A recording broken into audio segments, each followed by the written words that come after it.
우리가 전도는 삶이다라는 우리 세미나를 지금 이제 계속 두 번째 이어지고 있습니다. 한번 보겠습니다.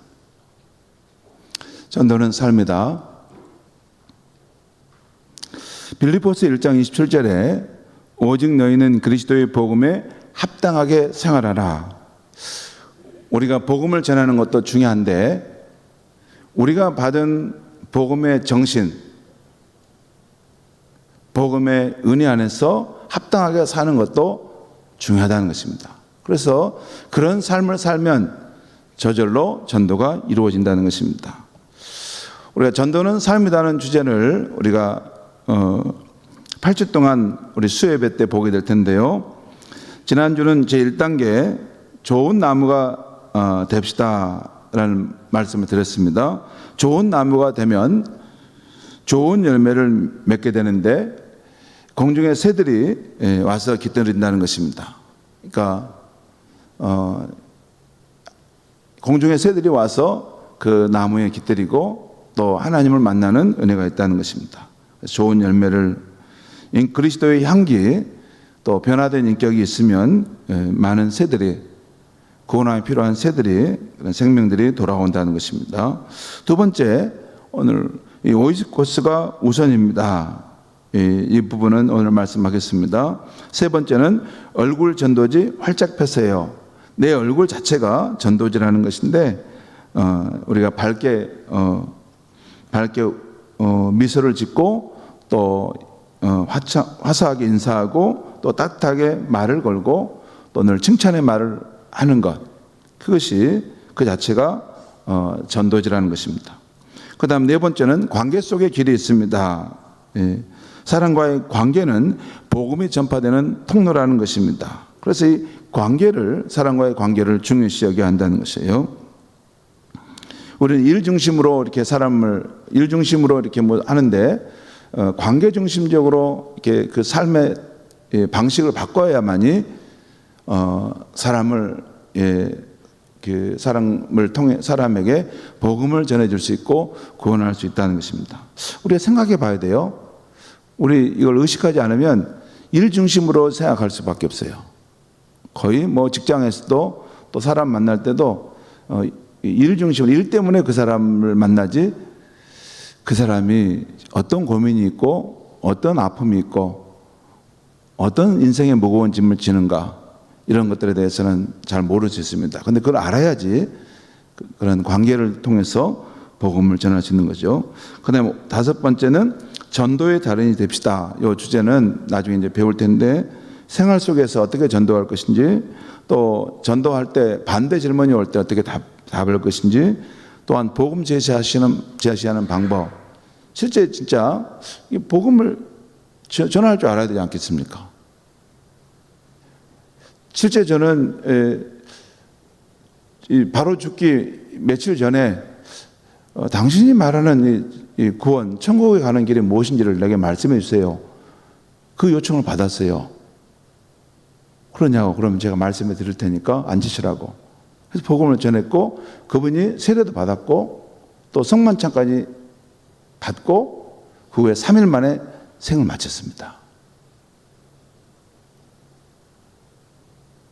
그렇죠.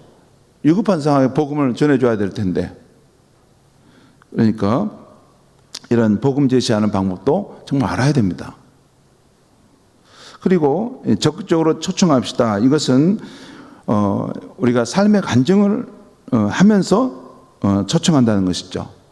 요한복음에 보면 안드레와 빌립, 또 사마리아 여인, 또 사도행전의 빌립보 관수도 보면 삶의 간증이 있었어요. 그 간증을 가지고 그 형제나 친구를, 또 동네 사람들을 초청했던 것을 알 수 있습니다. 그 다음에 일곱 번째는 삶으로 증거하는 행복한 전도자, 여덟 번째는 전도가 꼽히는 건강한 교회, 이런 것들을 우리가 차례로 해갈 것입니다. 오늘은 두 번째, 전도는 오이코스가 우선입니다. 오이코스가 우선이랍니다라는 말이에요. 오늘 주제 말씀은 사도행전 16장 31절에 이르되 주 예수를 믿으라, 그리하면 너와 내 집이 구원을 받으리라 할 때 이 말씀입니다.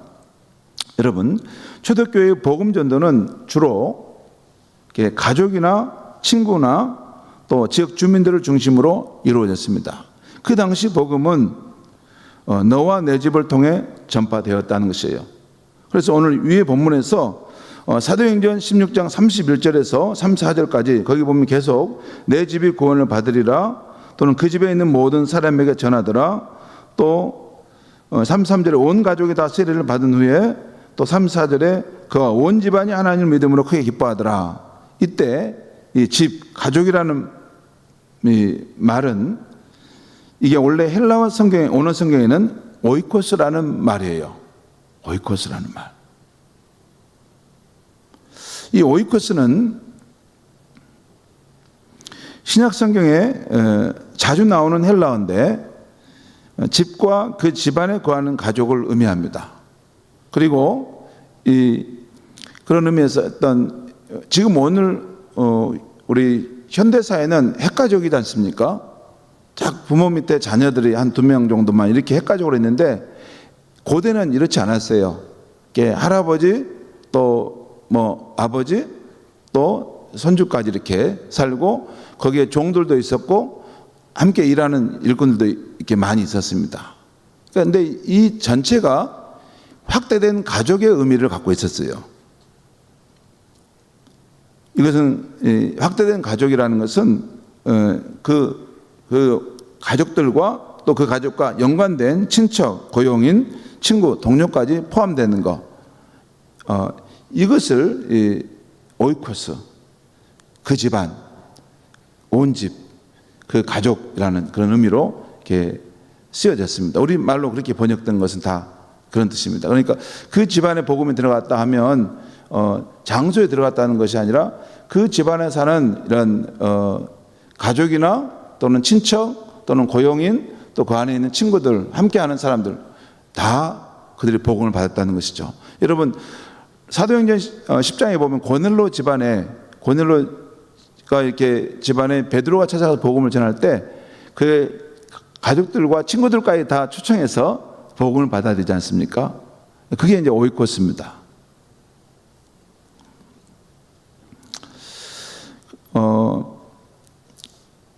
여러분, 그렇다는 거죠.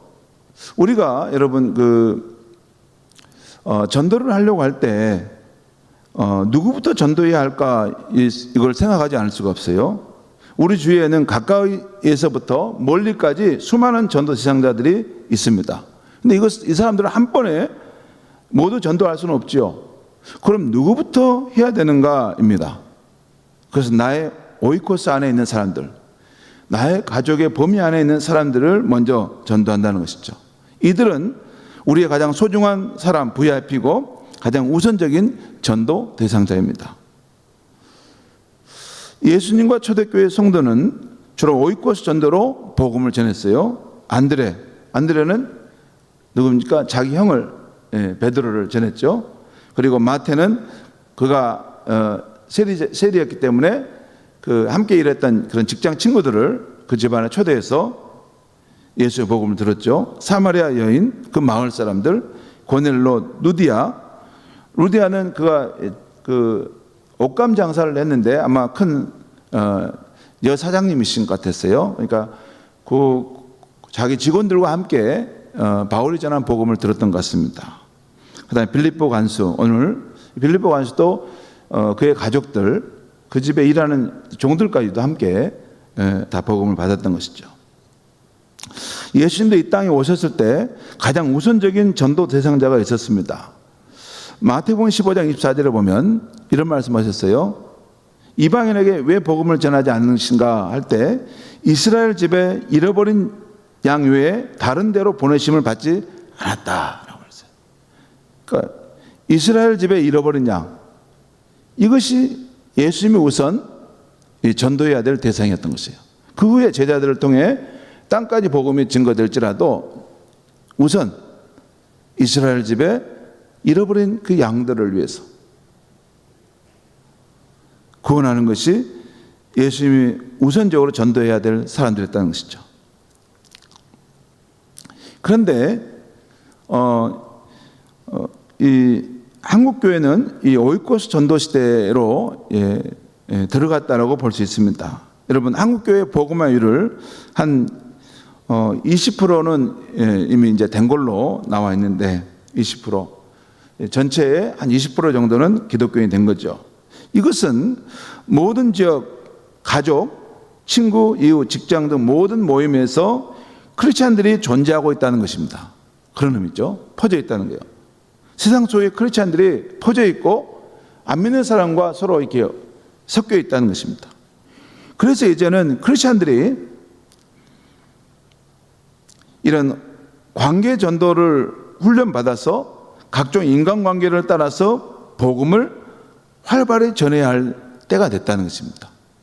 여러분, 이전까지는 크리스찬들이 별로 없을 때는 열심히 계속 복음을 전해야 돼요. 그런데 한 20% 정도는 이제 넘어가는 상황이 됐을 때는 이 사람들이, 크리스찬들이 이 한국 사회에 다 퍼져 있는 것이죠. 정치, 경제, 사회, 문화 모든 영역이 다 들어가 있습니다.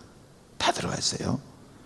그러니까 이 사람들이 크리스찬의 사명을 이렇게 깨달아서 그들이 놓여 있는 삶의 자리에서 복음을 전하는 그런 일들을 준비하고 실행할 때, 그렇게 해서 이 땅에 한국 이 민족의 복음화가 이루어지는 것, 그것이 지금 우리가 놓인 한국 교회의 상황이라고 보면 되겠습니다. 자, 그래서 이제 오이코스 이런 관계를 통해 복음을 전하는 것이 중요해요. 물론 이제 우리가 수요 전도대처럼 나가서 직접 관계를 맺고 또 전도하는 건 중요하지 않다는 건 아니에요. 그것 중요합니다. 왜냐하면 관계가 없으면 나가서라도, 일부러 나가서라도 사람을 만나고 그 관계를 맺어가야죠. 맺어가야 됩니다. 이게 기독교인 되고 또 오래 교회 생활하면 이 세상과 단절돼 가지고 더 기독교인 되는 것 같은데 이상해, 이 세상과는 고립돼 버린, 세상의 소금이 되는 게 아니라 소금통에 들어와 있는 소금이 돼 가지고 더 짜지는 쪽으로만 가는 거예요. 소금은 소금통에 있으면 안 되잖아요. 세상에 뿌려져야 되잖아요. 그럼 맛을 내는 건데 소금통 안으로 더 모여 들어가지고 더 짜지는 쪽으로만 계속 가는 거예요. 왜 수요 예배 때 제가 관계 전도 세미나를 하게 됐냐면, 가만히 생각해 보니까 이렇게 수요 예배나 새벽 예배나 계속 더 크리스천이 되는 거, 더 신앙이 되는 것만 계속 강조하고 있는 거예요. 실제 예수님이 우리에게 말씀하신 것은 너희는 이 밖에 있는 세상의 빛이 되고 세상의 복음의 증인의 삶을 살아라라고 했는데 우리가 더 신앙이 되는 쪽으로만 더 강화되어 가는 거예요. 이것은 하나님이 기뻐하시지 않겠다. 이건 예수님이 말씀하신 것과 정반대로 가는구나. 오히려 성령이 너에게 임하시면 너의 권능을 받고 예루살렘과 온 유다와 사마리아 땅까지는 내 증인이 되라고 말씀하셨는데, 이게 잘못하면 증인의 삶은 없어지고 이 안쪽에 들어와서 더 소금으로 짜지는 것만 계속 연습하고 있겠구나, 그런 생각이 들었습니다. 그래서 좀 격식을 파괴하더라도 밖에 있는 잃어버린 영혼을 향한 하나님의 가슴앓이, 그들이 하나님을 알지 못함으로 그들이 깨어지고 상한 마음으로 살아갈 때 그들에게도 주가 필요하다는 것을 우리가 들어보고 또 그 전도자의 삶을 회복해야 되겠구나 해서 지금 우리가 전도 활동도 하고 있고 지금 이걸 하고 있는 것입니다.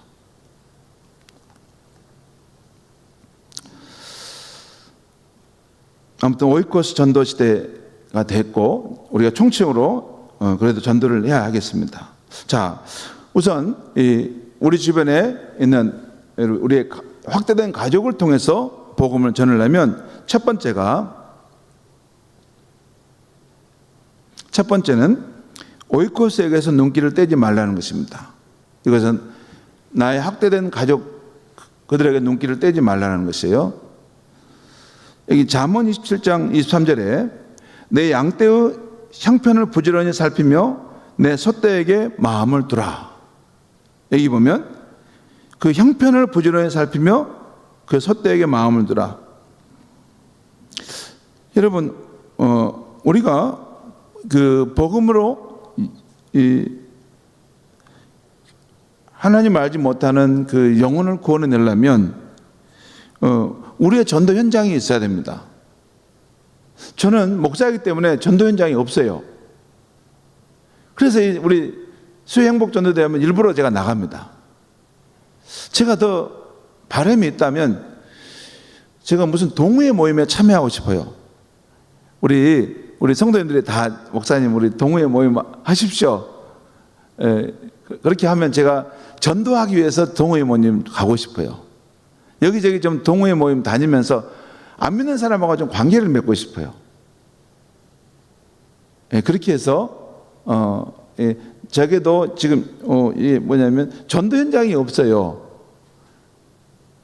세상 사람들과 좀 만나야지 그 접촉점을 통해서 복음을 전할 수 있는 기회를 갖지 않겠습니까?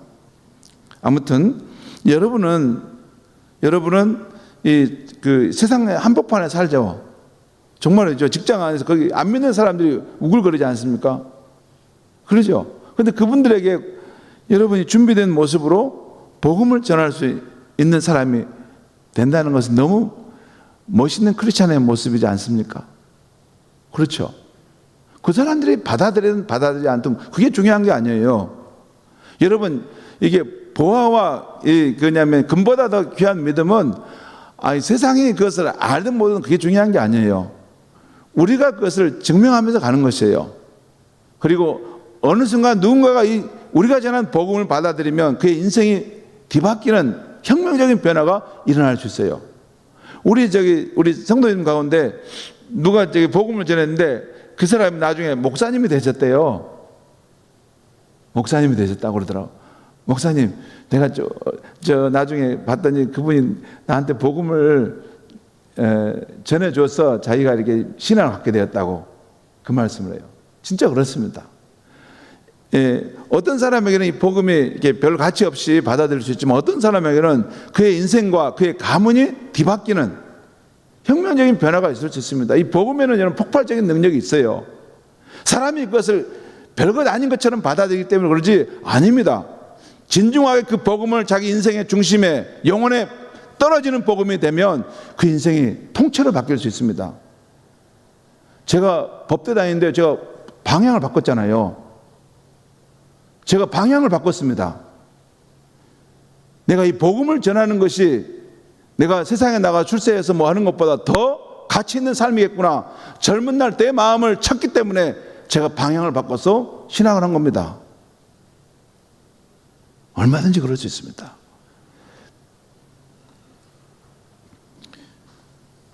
우리가 복음으로 영혼을 구원하려면 나의 전도 현장에 있어야 되는데 여러분이 지금 일하는 터전에서 거기가 나의 전도 현장이라는 마음을 가지고 그런 믿음의 눈이 뜨고 준비된 전도자로 살았으면 좋겠습니다.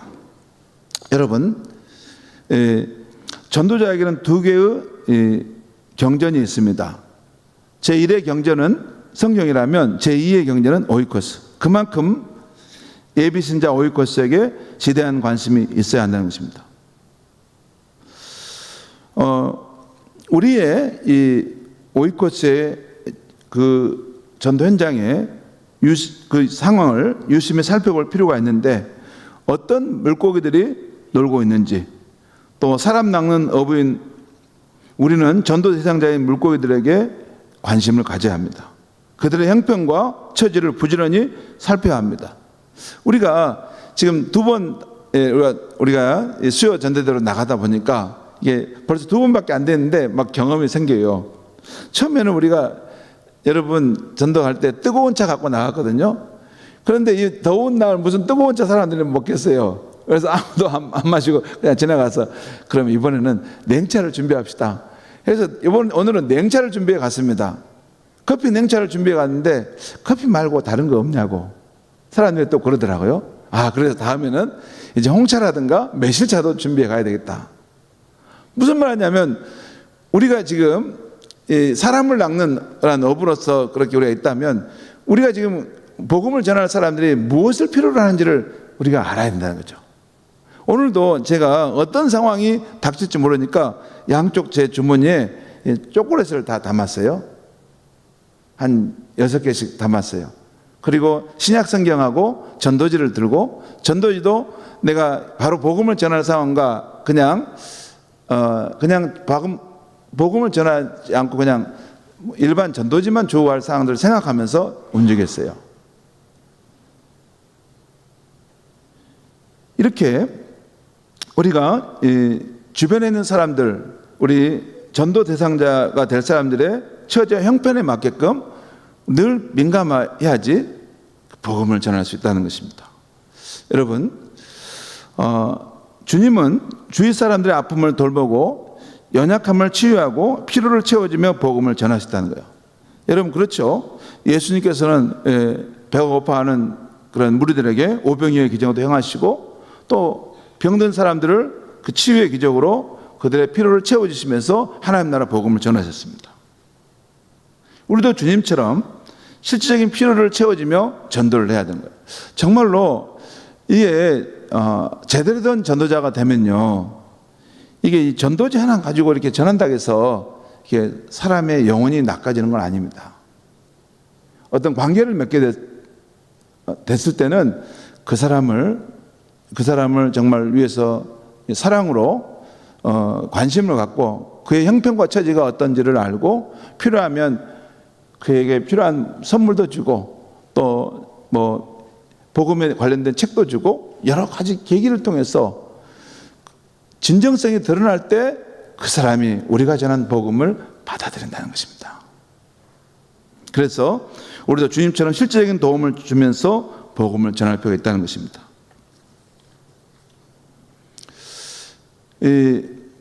우리가 생각해야 될 이런 특별히 전도자가 관심 가져야 될 각종 경처사들이 있어요.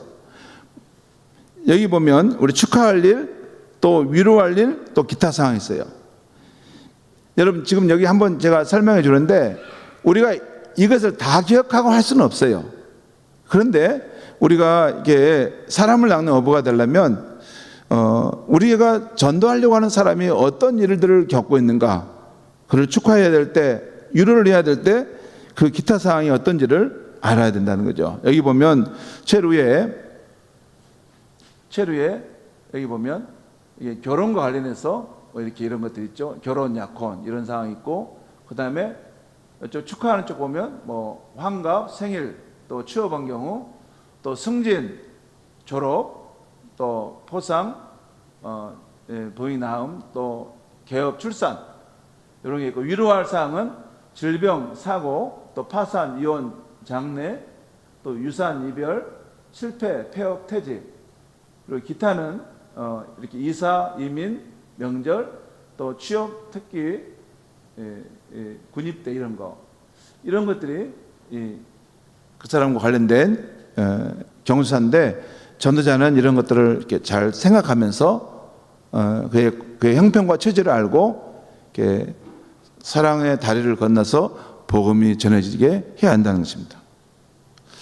또 그 다음에 보겠습니다.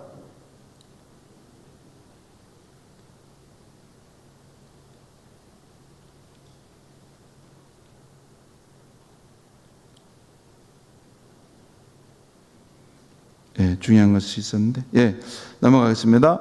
오이코스의 위로자가 됩니다. 두 번째는 나의 전도 대상자의 위로자가 되는 것입니다. 여기 보면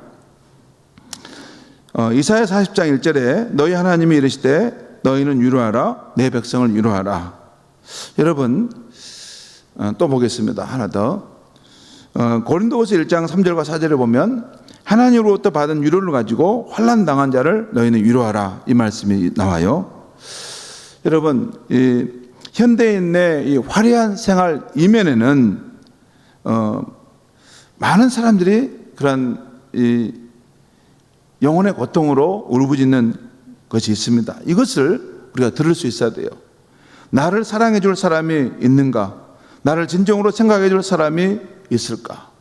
내가 어찌할 바를 모르고 울고 있을 때 나와 함께 있어 줄 사람이 있을까?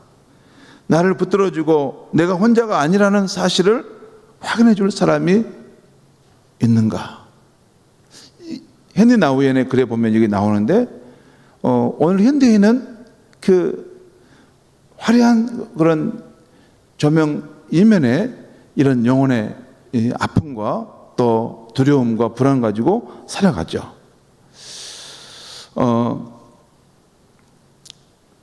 제가 늘 한 번씩 부르고 또 듣는 찬양이 있는데 이런 찬양이에요. 제가 가사만 잠깐 읽어드리겠습니다. 매일 스치는 사람들 내게 무엇을 원하나 공허한 그 눈빛은 무엇으로 채우나 모두 자기 고통과 두려움 가득 감춰진 울음소리 주님 들으시네. 그들은 모두 주가 필요해 깨지고 상한 마음 주가 여시네. 그들은 모두 주가 필요해 모두 알게 되리 주님의 사랑. 제가 한번 불러볼게요. 매일 스치는 사람들 내게 무엇을 원하나 공허한 그 눈빛은 무엇으로 채우나 모두 자기 고통과 두려움 가득 감춰진 울음소리 주님 들으시네. 그들은 모두 주가 필요해 깨지고 상한 마음 주가 여시네. 그들은 모두 주가 필요해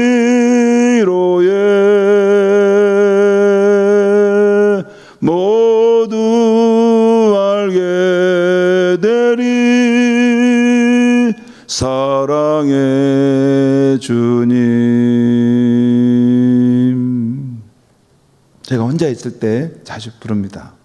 자주 부르고 오늘 현대인의 그 화려한 조명 이면에 삶에 대한 두려움, 또 감춰진 울음소리, 인생의 무거운 짐 때문에 그 공고함 때문에 그 고통을 겪고 있는 그 영혼의 모습을 생각해 봐요. 여러분 인생 사는 거 쉽습니까? 그렇지 않아요. 저는 쉽지 않던데요. 인생 사는 거 쉽지 않아요. 쉽지 않아요. 두려움이 밀려올 때가 있고 때로는 남모르게 혼자 울어야 될 때가 있고 말할 수 없는 고통을 느낄 때가 있는데 그걸 감추고 사는 거죠. 그렇게 살 수 없게, 그걸 드러낼 수 없기 때문에. 복음을 받은 우리도 이러는데 복음이 없는 사람은 정말 고아처럼 얼마나 힘들까. 그렇죠. 예, 시간이 많이 가서 제가 간단하게 넘어가겠습니다. 여기 보면 주님의 심정으로 오일 것을 위해서 이루한다. 여기 보면 마태복음 3장 36절에 무리를 보시고 불쌍히 여기시니 이는 그들이 목자 없는 양과 같이 고생하며 기진함이라. 그리고 이 초대교회 때 사도행전에 보면 유로의 사람 바나바가 나옵니다. 근데 그 바나바를 통해서 주변에 있는 많은 사람들이 예수를 믿게 되고 믿음을 갖게 되었다는 것이에요. 여러분, 상처 입은 사람들이 이 세상에 많은데 그들을 위로하는 그러한 일을 통해서 예수 그리스도의 복음을 전할 수 있었다는 거예요. 그 진주족에는 상처를 입게 되면 그 상처를 입은 그 자리를 극심한 고통 속에서도 자기가 분비물을 내놔서 그것을 감싼다는 거예요. 상처 입었는데 그 아픈 부분을 분비물을 내놔서 그것을 자기 안에서 그것을 감싸서 결국 값진 진주로 만들어낸다는 것입니다. 여러분, 복음 전도자는 자기가 가지고 있는 그 상처를 통해 누군가를 위해 치유를 하는 그런 삶을 사는 사람이에요. 내가 상실의 아픔 있잖아요. 내가 정상인보다 갖지 못한 거, 내 삶에 빼앗겨버린 거, 그 상실한 것이지만 오히려 그것을 가지고 또 상실한 아픔으로 살아가는 사람들에 가서 그들을 위로하고 복음을 전하는 삶을 사는 것, 그것이 우리 크리스찬이라는 것입니다. 그 다음에 예비신자 5명을 오이코스 작성하는 거, 여기 보면 153 전도운동인데 1년 동안 예비신자 5명 오이코스를 작정하고 3명을 전도하는 것입니다. 요한복음 21장에 보면 예수님께서 부활하신 예수님께 나타나셔서 얘들아, 너에게 고기가 있느냐? 고기가 없습니다. 그럼 배 오른쪽으로 그물을 던져봐라. 그 말씀을 따라 순종했더니 그물을 던지는데 어마어마한 고기가 올라왔죠. 큰 물고기가 들어왔는데 건져 보니까 153마리가 있었는데 찢어지지 않았다, 그 말이죠. 153이라는 숫자는 하나님의 기적을 보여주는 숫자죠. 이런 전도의 목표를 정하고 그걸 나아갈 때 여러분 목표가 없으면 목표 대상이 없으면 자원과 전략을 우리가 투자할 수가 없습니다. 그럼 열매가 없어요.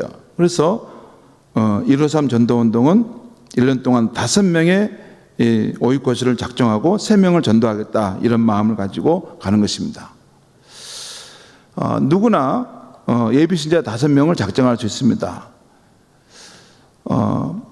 우리가 작정할 예비신자가 없습니다라고 할 수 있는데 그 이유는 사실 알고 보면 평소에 우리가 전도에 관심이 없기 때문에 그런 사람들이 없는 것입니다. 전도에 관심을 가지면 전도 대상자들이 눈에 보이게 됩니다. 일 중심이 아닌 관계 중심으로 우리가 사람을 만나게 되면 전도 대상자가 눈에 보이게 됩니다. 여러분 일하시잖아요.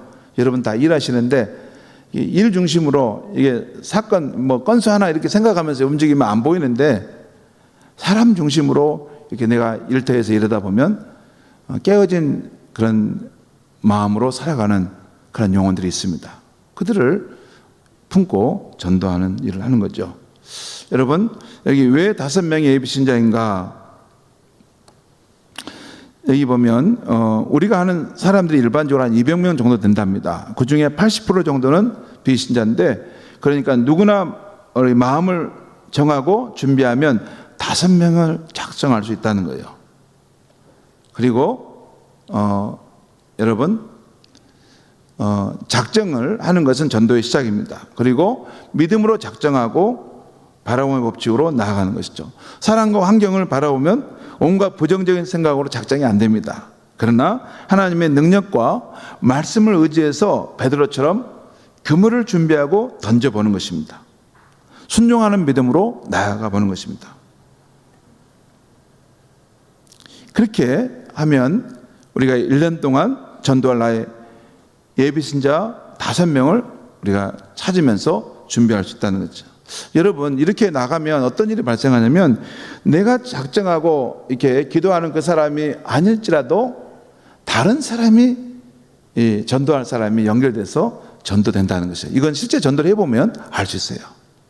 내가 이 사람을 위해서 눈물로 기도했는데 하나님께서 이 사람은 아직 구원의 열매가 있지 않지만 다른 사람이 나를 통해서 복음을 듣게 되고 주님 앞에 돌아온다는 것입니다. 나의 오이코스에 대한 이야기인데 이건 쭉 넘어가겠습니다. 이런 나를 중심으로 해서 가족, 친척, 또 친구와 이웃, 또 직장과 거래처, 취미와 봉사와 관련된 그런 사람들이 있다는 것이죠. 여러분, 제가 가끔 보면서 여러분 동호회 취미 활동 나가잖아요. 근데 가서 뭐 이렇게 기타도 하시고 뭐 사진 찍기도 하시고 다 하시는데 안 믿는 사람하고 만나는데 한 번도 그 입술을 열어서 예수 복음을 전하는 것에 하지 않는 걸 보면 내가 좀 이상해요. 너무 이상하다는 생각이 들어요. 어떻게 예수님이 온 세상에 구주고 예수님이 나의 인생을 정말 죽음에서 지옥 갈 인생을 영원한 생명을 주신 분이라는 것을 내가 확신하고 그 믿음이 투철한데 그 앞에 이 사람은 전혀 그런 것이 없고 이 세상만 살다가 하나님의 심판 앞에서 지옥 갈 영혼인데 한 말도 입으로 가만히 닫고 있다는 거예요. 그렇게 많이 같이 뭘 이렇게 놀고 뭐 함께 동호회 활동을 하는데 절대로 복음을 전하는 것은 입 꼭 닫고 안 전하는 거예요. 나는 그것이 오히려 더 이상한 거예요. 어떻게 그럴 수 있냐고 말이에요. 예수님이 나의 구원자고 만왕의 왕이시고 그분이 분명히 오셔서 새하늘과 새 땅을 여시고 우리의 구원자로서 우뚝 서서 모든 만민을 그분 앞에 심판하시고 예수를 끝까지 부인하고 예수 구원의 길을 받아들이지 않게 될 때 하나님의 심판이 있을 수밖에 없다는 것을 아는데 왜 침묵하냐고 말이죠. 그런 생각이 들 때가 있어요. 그래서 나의 오이코스가 있을 때 이런 사람들을 늘 우리가 전도하는 것이죠. 자, 넘어가겠습니다. 오이코스 중보기도 제가 간단하게 넘어가겠습니다. 이것은 우리가 중보기도를 이제 작정하게 되면 그 작정한 그날부터 기도하면서 그 사람의 이름을 부른다는 거죠. 그래서 기도하면 전략을 세우고 기도하며 접근하고 기도하면서 전도한다는 것입니다. 그리고 부르짖는 기도가 중요하다는 것.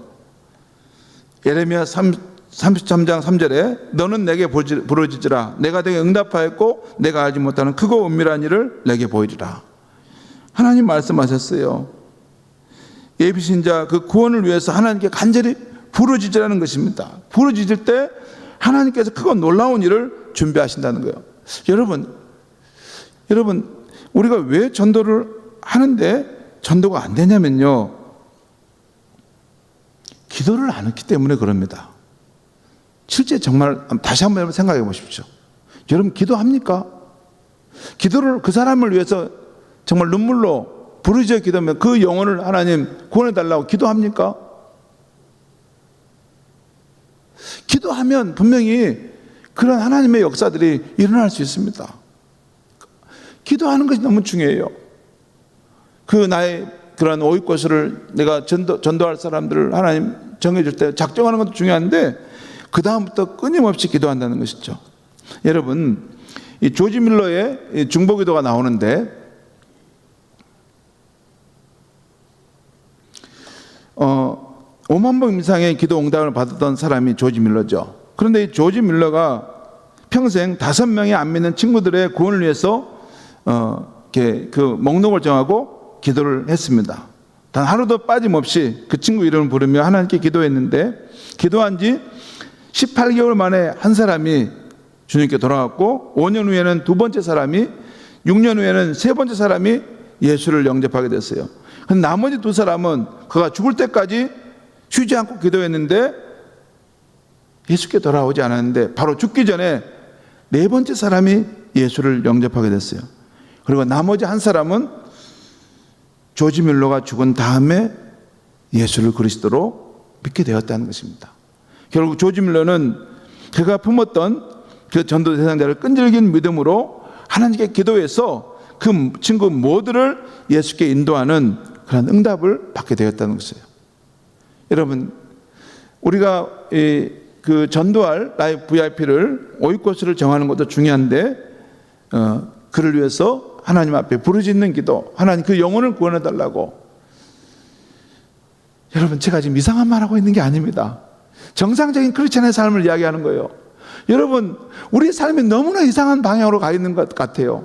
세상의 어떤 내 평안함과 안정과 건강과 행복과 우리 자녀의 이런 것들만 가득 차고 정말 하나님 예수님께서 우리에게 말씀하신 하나님의 나라와 그 의를 구하고 정말 한 생명을 구원하고 살리는 걸 위해 나를 치처럼 해라. 여러분 예수님이 그 일을 하지 않으셨어요. 그 영광의 보좌를 버리시고 이 죽어가는 그 잃어버린 영혼을 살리기 위해서 이 땅에 오셨고 나를 구원해 주셨는데 정작 우리는 나는 구원받는 것으로 만족하고 그 다음에 또 어두운 세상에 빛으로 소망 없는 자들에게 복음을 전하는 그 일을 우리 관심을 끄고 산다면 뭔가 많이 우리가 하나님의 길을 떠나 있는 거 아닙니까?